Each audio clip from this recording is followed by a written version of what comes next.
Welcome. Today we're talking with Bo McDonald. He is the president of Your Marketing Company. Bo has extensive experience working with credit unions to effect change that favorably impacts growth as well as the communities that they serve. A great combination. Bo, welcome and thank you for joining us at Credit Union Digest. Larry, thanks so much for having me. This is going to be fun. Great. Yes. All right. So, Bo, I understand your marketing company positions itself as providing both marketing and strategic planning. Can you tell us more about your approach? Absolutely. We call it outsourced strategic marketing. I always say, if we're talking with a prospect or someone who's digging into who in the world is your marketing company, I always say that it's strategic marketing. We're not going to come to you in October and say, let's do an auto loan campaign. We'll put a picture of a leaf on it. It says our rates are falling. We have auto loans. Not very strategic. We love to dive into the numbers. For example, I was talking with a credit union up in New Jersey yesterday, and our very first conversation, I was going through the call report, just saying, hey, I see this and I see this and I see this, and no red flags here. This looks like opportunity. And the numbers tell one story. I always like to look at those call reports. There's always a story behind those numbers. And I really think it helps from a marketing standpoint to understand where are your struggles and how can marketing help fill in those gaps where you're not winning. Great.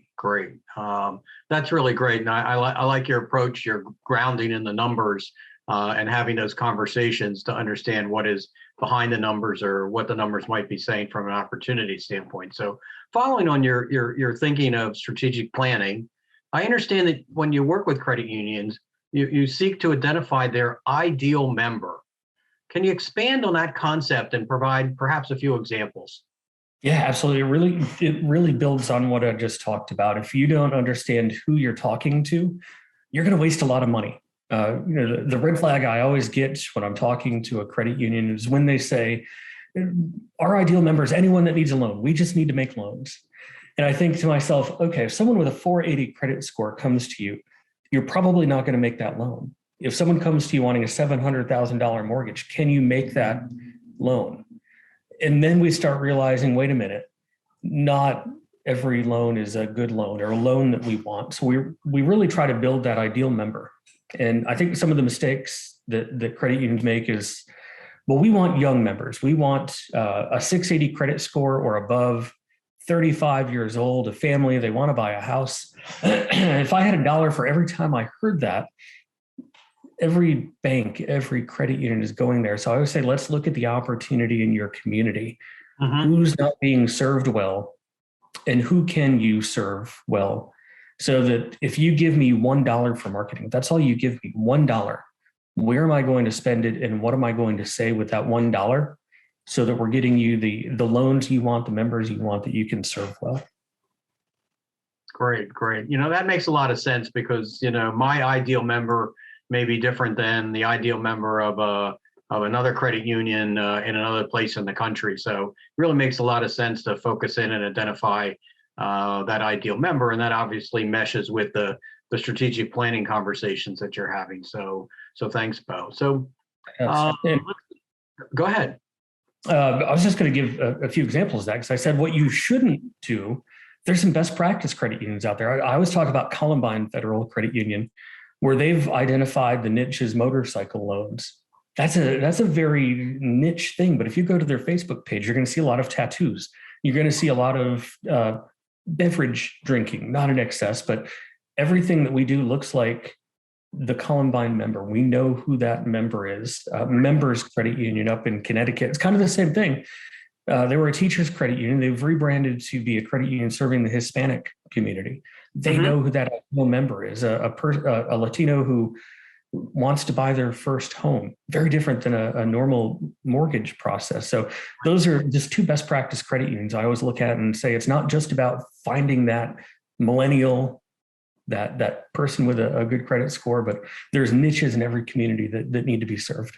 Right. Good point about the niches. I mean, lots of people, lots of opportunity, but it's those key market segments and then developing a marketing strategy to work with that. So that's great. So, speaking of marketing, people, I'm sure, often come to you with what they begin to describe as a marketing problem. As you work with these credit unions on your engagements, what is it that you discover about the marketing problem? We usually find before the engagement even begins, it's usually not a marketing problem. For example, we've got a credit union, their budget is $750 a month, and it's usually just spent on Facebook promoting some of their content.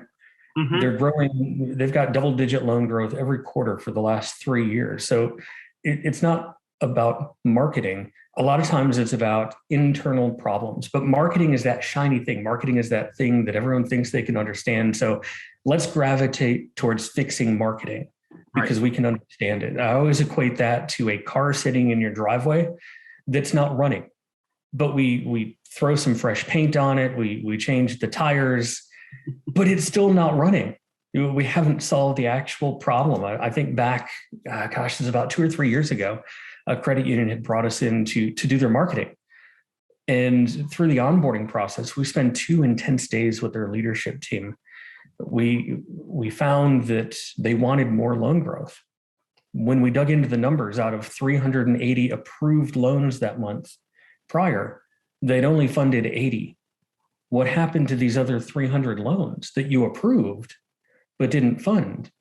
Well, through kind of digging in, we found it was taking 3 or 4 days for them to get back to a member on that approved loan. Within 3 or 4 days, that member's gone somewhere else already. So it wasn't, in fact, a marketing problem. It was a process problem. And if we started marketing right away, we were going to bring them more loan opportunities that they could do nothing with. So that's the kind of work that we do through that onboarding process. What is keeping you from growing before we even turn on that marketing faucet to bring you more opportunities that may be a waste of time and be a reputation risk too if you can't serve them well. Great. Very, very good. Thank you, Bo. I mean, I really understand, and you're really clear about the connections between the strategy, the marketing, and the internal processes to make it all work for the credit union. So I, and put that together, the combination of what you do marketing and planning wise, strategic planning wise, is helping credit unions to achieve their goals and importantly, help their communities. So thank you for spending time with us today. Absolutely, Larry. It was great to be here. Thank you. Good. All right. So in closing, thank you for joining Credit Union Digest. If you have additional questions for Bo, please see the link in his bio.